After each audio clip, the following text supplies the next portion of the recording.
Steve. Hi, Katy. How are you doing today? I'm great, thanks. Are you? Yeah, good. I thought today we might talk about contested wills because quite often clients ask whether I've ever dealt with these situations, and it's quite interesting. So I wondered whether you've got any stories. Yeah, and you probably know I quite like my stories, and some of them are very interesting. And this one piqued my interest right at the beginning, and it was based on a chap who he wanted to leave all his money to one daughter and not the other. And we know this is kind of an area where it's likely to get contested. Um, and he was very definite about it. He was extremely definite. But of course, once he's passed away, that will could get contested. So I went through the routine with him of making sure he wrote a letter as to say why, making quite comprehensive notes to make the will as robust as possible, and actually got him to make a little video about his reasoning behind it. And as of course we expected, it did get contested, and it was a reasonably sized estate. It did go through two firms of solicitors and insurers and so on, and then it came to a mediation point.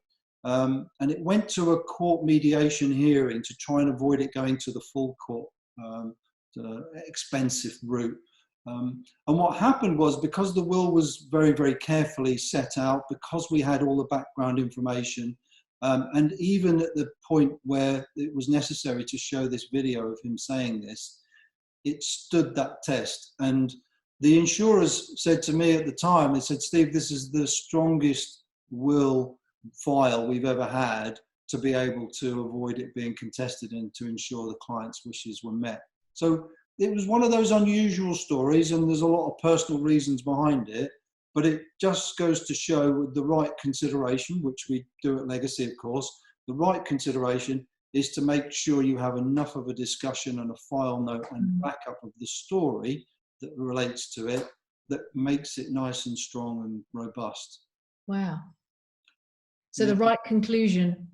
Yeah, it stuck in my mind a lot because it was very emotive and very personal, and it was quite upsetting as well, as you can imagine, for one Yes. daughter not to receive any money. There's always reasonings behind all this, and what we do at Legacy is we make sure that we get the full story of any situation, so we can make the advice and the solutions fit that person. And as you know, we can do this now quite easily through Zoom and connectivity, without having to go to people's homes or come into offices and do it. And that's now probably one of our strengths. So getting the story behind it is usually very, very useful. Yeah. Thank you, Steve. You're welcome.